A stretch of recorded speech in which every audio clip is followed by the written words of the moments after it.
were number one on the radio for 5 years in a row. I've listened to Tiny and Katy since way back. Now, they're the number one podcast at WAYZ.com. I love the Tiny and Katy Show. It's the Tiny and Katy Show.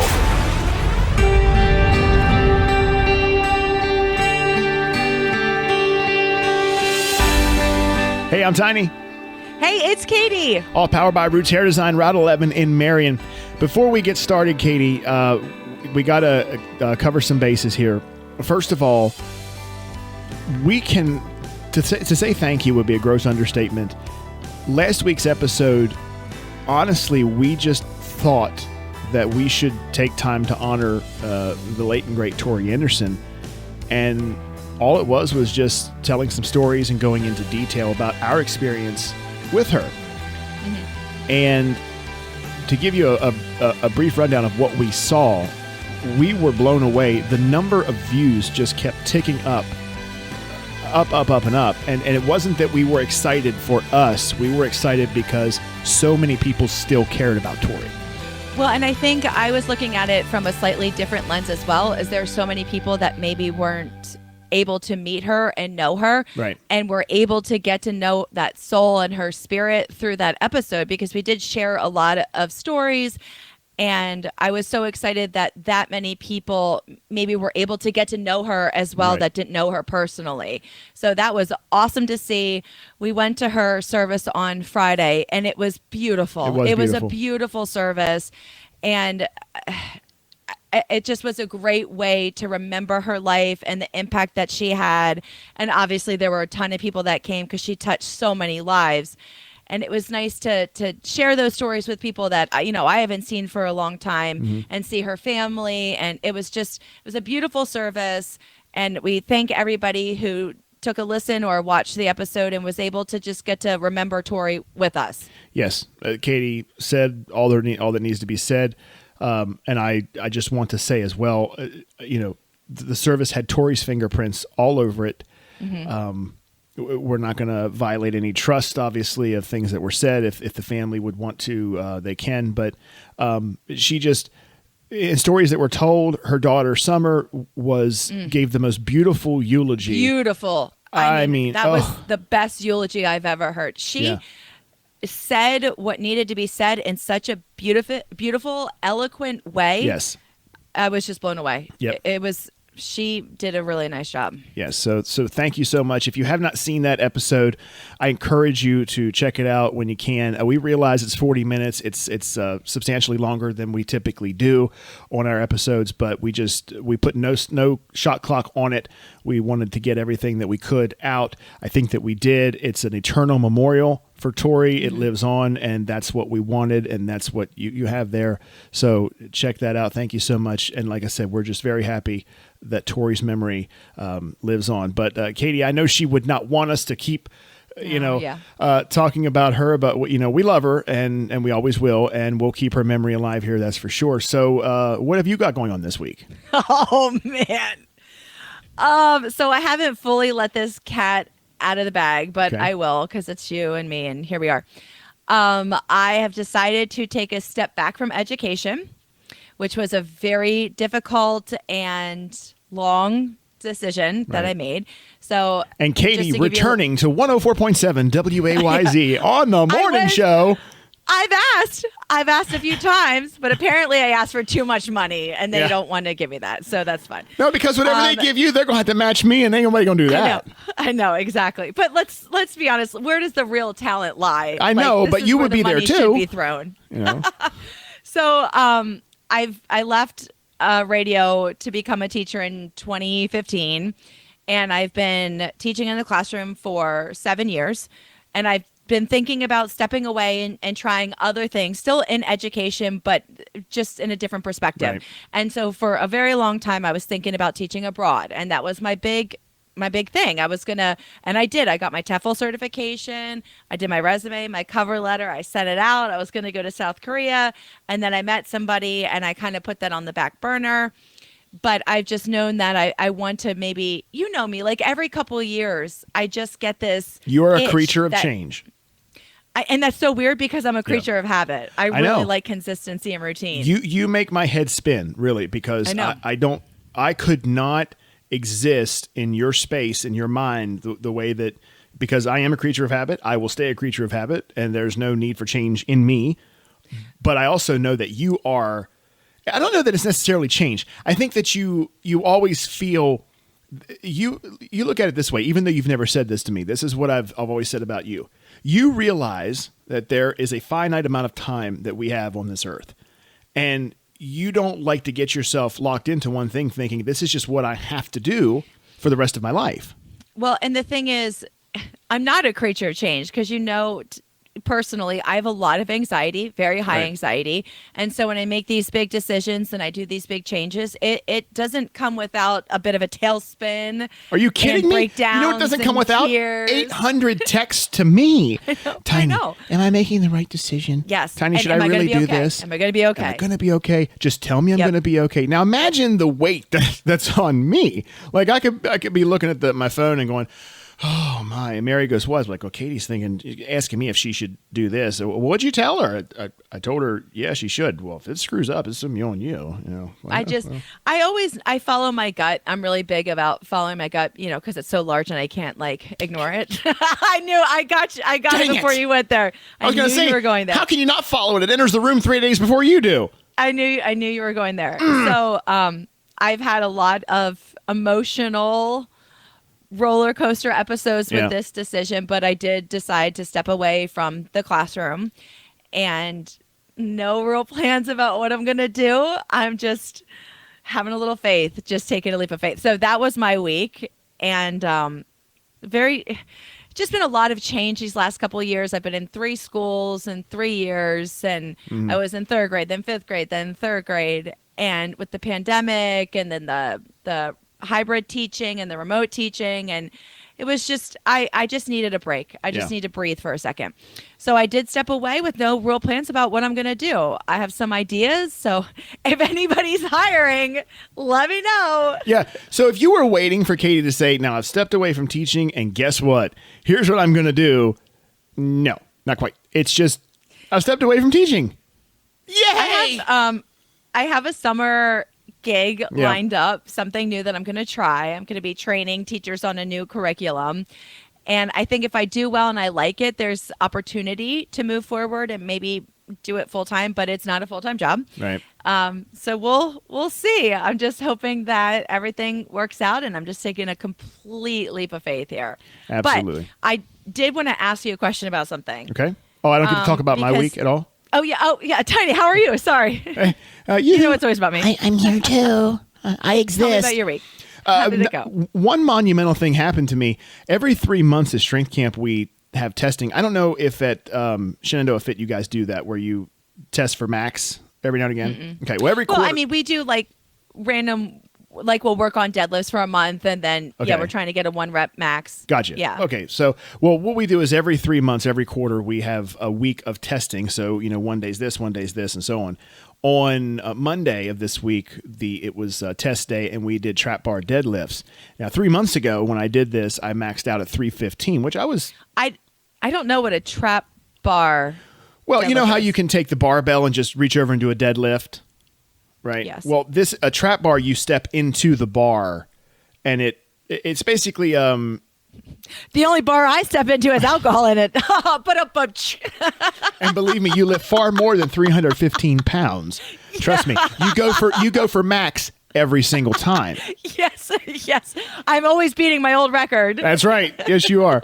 But no, it's more of a mechanically safe way to do a deadlift, so you don't hurt your back and things like that. So anyway, point is, long story short, is Monday, I added 50 pounds and maxed out at 365 pounds. Wow. So in 3 months, adding Holy. 50 pounds was pretty intense for me. It was not easy. It was one of the more challenging things I've ever done. But once I got it about 4 inches off the ground, I thought, well, just keep on going, and pushed.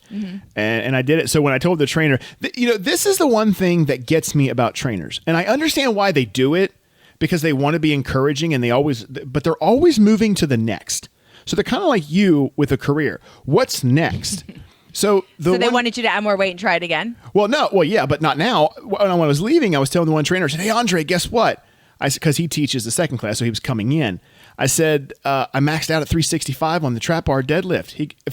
He goes, didn't even say, yeah, congratulations. It was 500 next time. Like, I'm sorry. Can we just let it wash over us first? That we're 365 before we go adding 135 pounds to this number? Please. Do you have like a little whiteboard that you guys can write your accomplishments on? No, but I did. I just figured the way I'll remember it is one for each day of the year, 365. So we'll just, go from there. But Or you anyway. can just remember 365. I mean, it's not really that challenging. Well, it is when you don't do it for 3 months. I guess. Yeah, Well, anyway. that's great, Tiny. I just want to let you know, just in case you see like some action that's happening over here, I am petting my cat at the moment. Yeah, but I've you been also have house-sit- a dog on the other side. Yeah. So it's very dramatic in my household right now. I am dog sitting and I have Uno and they don't get along. And Uno has decided to come over and she's like chilling with me right now, but she's like bumping up against, she's like 25 pounds. Right. So she bumps up against my desk and it moves. So just in case you see the commotion, that's Uno. Spread out over 3 legs, mind you. Yeah. I mean, she's carrying a lot on each one of those little, Right. each one of those little legs. So I have to ask your opinion on something. Okay. Do you have a place, and you might remember back, not so much now, but when I worked at the radio station, I used to have a lot of anxiety when I would go to the bank. Do you remember this? Yes. And I would always take you with me because sometimes like adulting makes me nervous. Yeah, I and remember. I'm afraid I'm going to, yeah. All I want to So- do is go home and have lunch and take my 4-hour nap, just standard for a Tuesday. And Katie has to go to her bank, and apparently I have to go along. I used to get very, very nervous going to the bank. And I don't know why I was just making deposits. It's not like I was doing anything crazy there. Right. But anything that has to do with like adulting, like serious adulting, buying a house, I was having a panic attack for a month. Oh, God. And, when it comes to like retirement or insurance, remember when I was in the hospital for a week and I had all those doctor bills Yep. coming in and we had to Yep. make spreadsheets, and I just don't do well with those kinds of things. So it has, my anxiety has changed from the bank to now I get very anxious when I go to car washes. And this is something that's transpired over the last year or so. And I want to talk to you about my experience and then just see, is there a place that when you go, you just kind of get anxious when you're there? Yeah, anywhere social. Oh, I know. I know a lot of people get a little anxious when they go to Costco because the parking lot is a zoo. Yeah. And it can be overwhelming when there's people walking in front of you and there aren't any spots. And then you go inside and there's people all over the place. That doesn't bother me. Mm-hmm. I can handle that all day long. The car wash, not so much. So let me tell you what happened to me the other day. I was going to say, so what is it about the car wash? I can't wait to hear this. Okay. I'll tell you.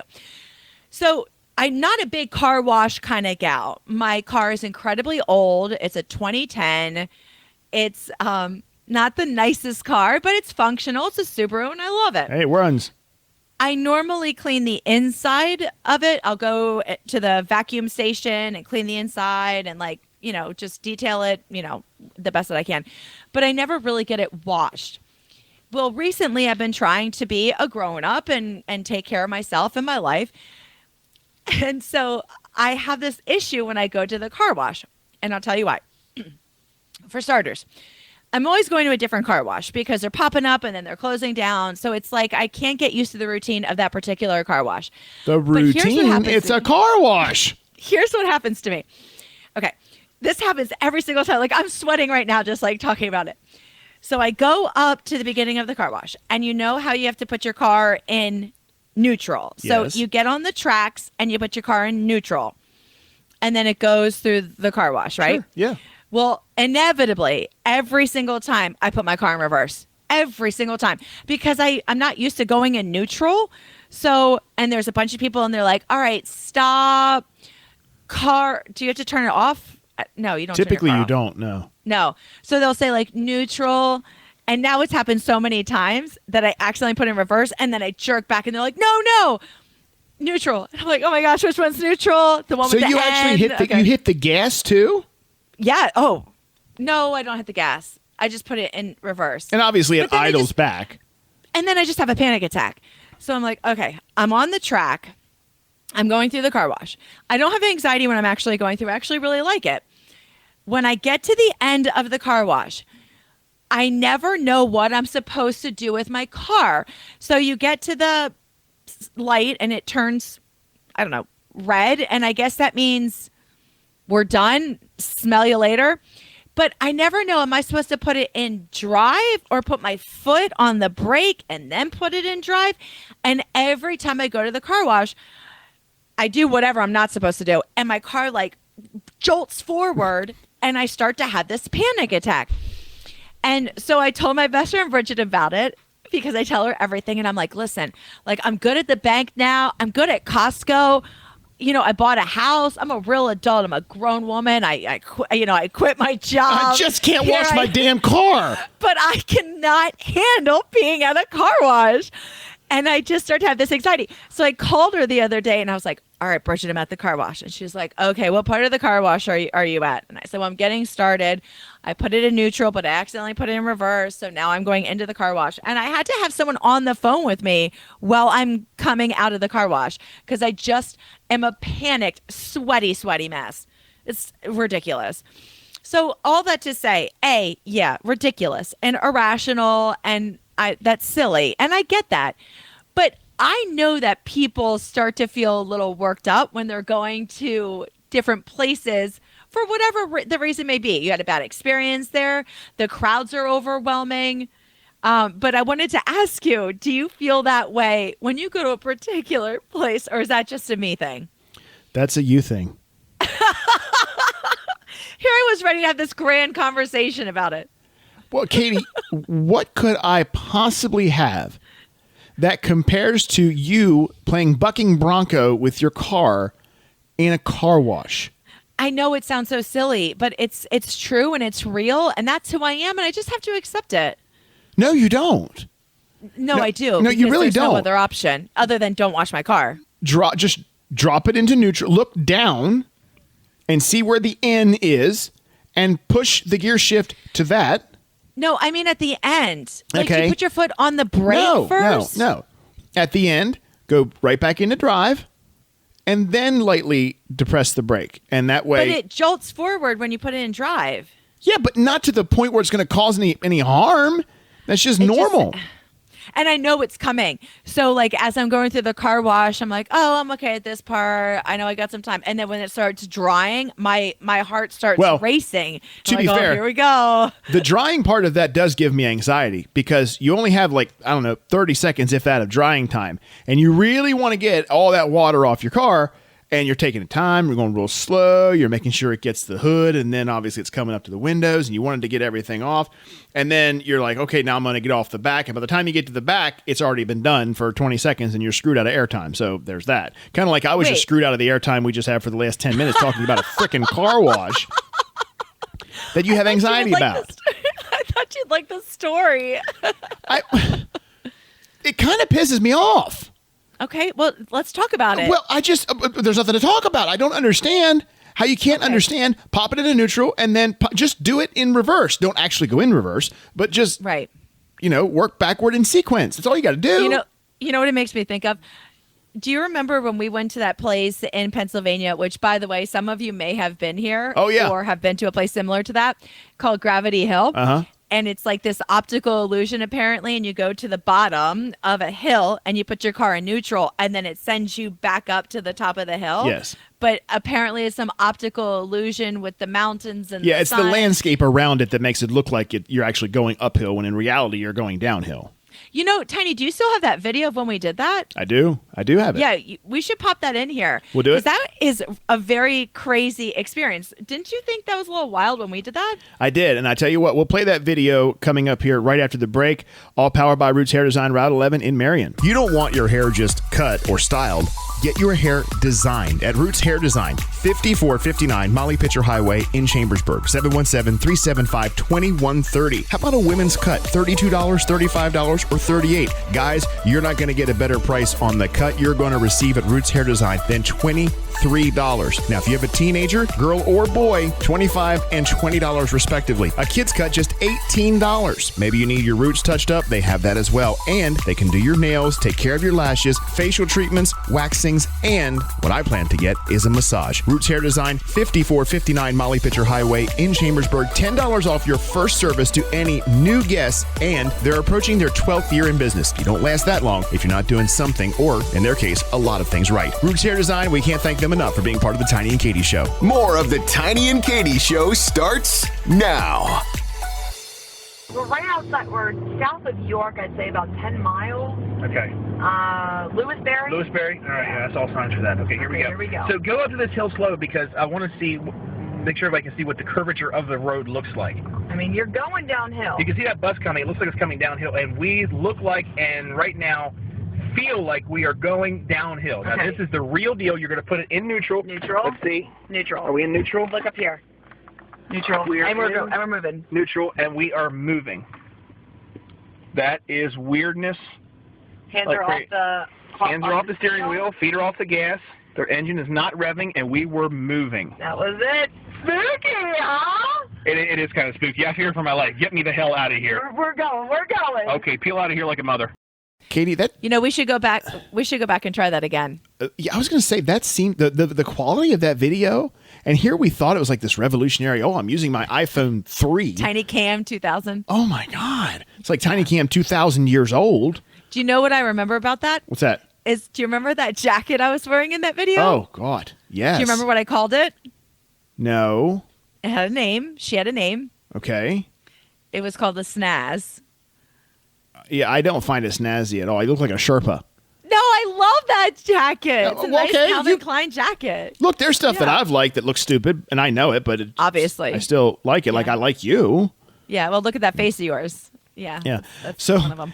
Katy, I want to ask you a question here. Since you talked about your phobia here with going to the car wash, another phobia that we have is forgetting our phones. Now, before I break into this, I want to ask you: have you? I'm sure you have, but have you recently forgotten your phone at home or anywhere? Like where I couldn't access it? Like you literally did not have it on you. No, Okay. not recently. No. Okay. When you have forgotten it, but you knew where it was, did you right away? I've got to go back and get it. Yes, Okay. 100%. Well, the question is, if you forgot your phone, how far would you drive to go get it? So I want you to tell me, how far would you drive? And let's look at this not from a standpoint of how many miles I would drive, but how much time would you devote one way to going back to getting your phone? I don't know. There's a definite answer there. It would depend on if I'm going to work. Is this overnight? So let's say you're going to Arlington. Okay. That's how far from you? An hour and a half. Okay. You get 45 minutes down the road. No, I'm not turning around. You're not turning Absolutely around? not. No, Not at all? absolutely not. Okay. No.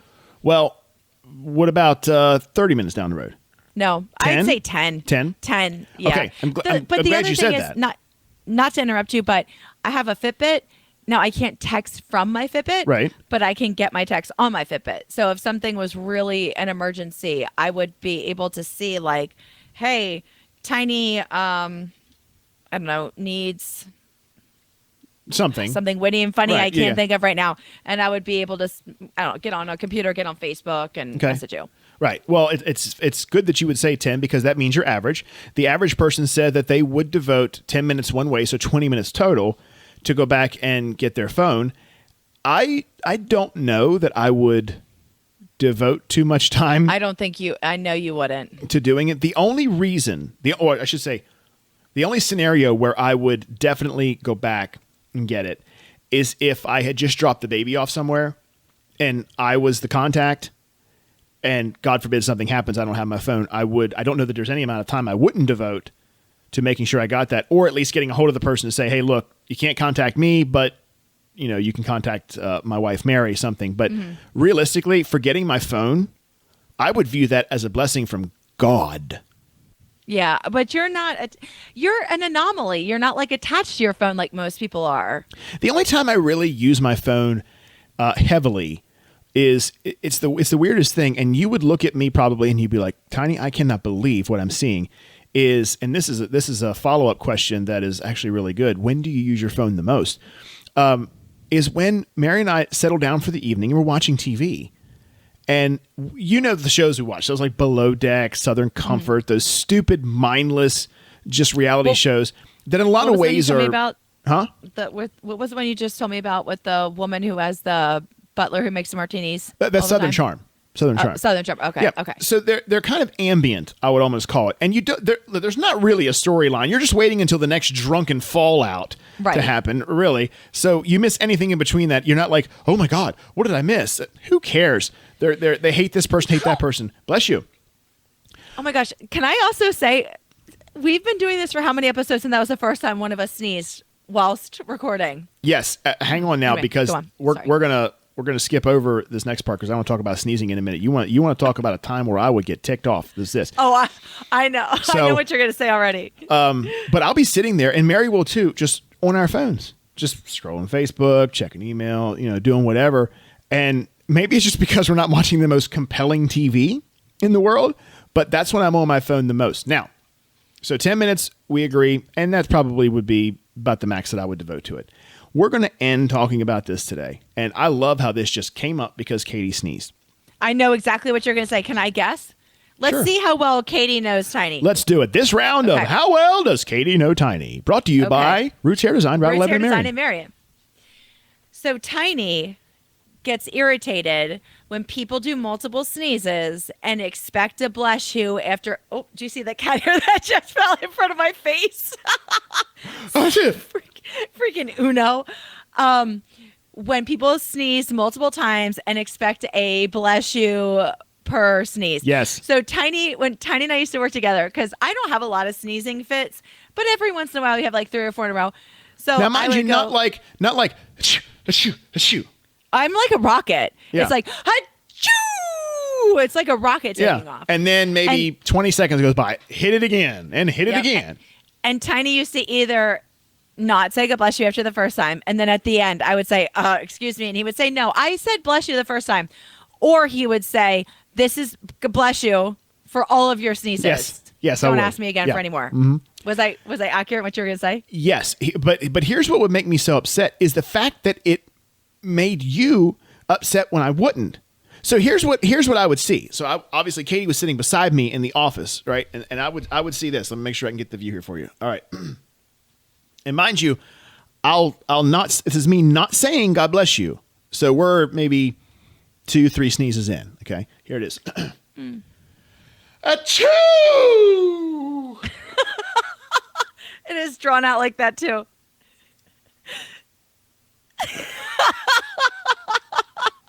Don't you have anything to say to me? Hello. Yes. Jerk. Hello. But Tiny, you knew that it would make me mad, so you would never say God bless you. Of course. So it got to the point where I was like having these violent sneezes. I would like jump back a couple feet, and Tiny was like, nope, not going to give it to you. Not going to give it to you. I would like sneeze in his face and be like, Tiny, can you come here for a second? Achoo! Not going to give it to you. I'm going to share with you, and Katy, you don't even know this, and we're gonna wrap up with this because this is funny. You'll love this. I'm going to share with you and everyone else the one time where I was genuinely mad at Katy, and I don't mean like I was annoyed. I mean I was fuming mad.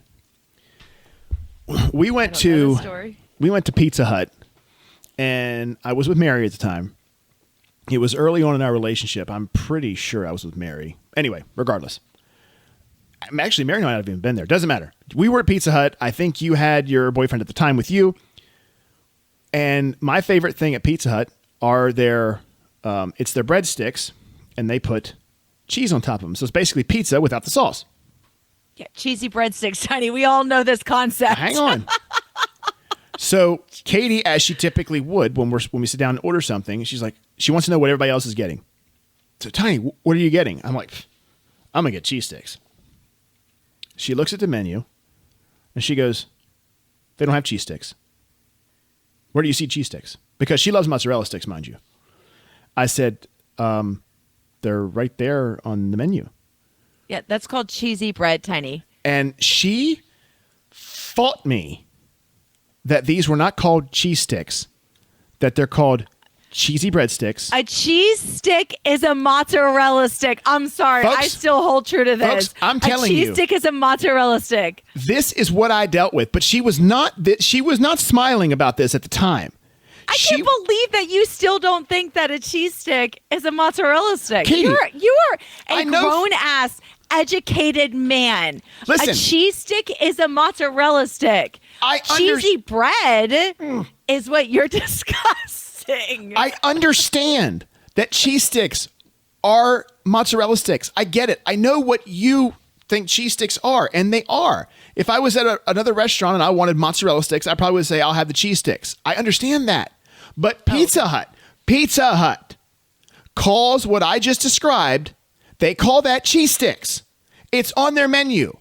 And you have DoorDash, so why don't you look it up right now? We're going to prove this. I'm going to call Pizza Hut. Oh, okay. Yeah. Do it. Yes, let's get them on speaker. Okay. Thank you for calling Pizza Hut. This is Anaí, delivery or pickup. I actually just have a quick question for you. Okay. I was wondering if you could actually help me settle a debate quickly. You guys have cheesy bread, correct? Yeah. What do you call that on the menu? Cheese sticks. Say again? Cheese sticks. And so cheese sticks are not mozzarella sticks. Sorry? Cheese sticks are not mozzarella sticks then? No. Okay. The mozzarella sticks are the mozzarella sticks. Okay. I'm sorry. That's all I needed. Thank you so much for your time. I really appreciate it. Yeah. Have a great day. You too. Bye. Listen, I am One more mature for those. One more time for those in the back. No. You're going to let me relish in this for just a second. For those of you who could not pick up on that audio, Katy just called a local Pizza Hut, and they all told her that the cheese covering their breadsticks are called what, Katy? Cheesy bread. Huh? What? No, I totally heard cheese sticks. I don't know where you're coming from. She did say cheese sticks. Yeah. Mm-hmm. You're right. I was wrong. You were right. I was wrong. I am a grown-ass woman, and I will admit that I was. I can't hear you. You heard me. No, just fine. I can't hear you. You heard me just fine. You got it one time. You got your apology 12 years later. Okay? You're not picking up. Oh, like legit. You can't hear me. No, now I can. Oh. I thought you were just saying, like, I can't hear you, Katy. Say that again. Oh, Lord. I said, I'm a grown-ass woman, and I'm a turn-up to admit that I am wrong, and you are right. And then you're like, I can't hear you. She goes, all right, now Tony, you we can get hear it. me. You heard me. You got the only apology you're going to get. I'm like, no, I 12 literally years cannot later. hear you. You're not picking up at all. 12 years later, you got your stupid apology about the cheesy sticks. All right, hey, we are out of here, out of time. We will talk to you again in a week on the brand new Tiny and Katy show. Have a good one. We love you. Bye.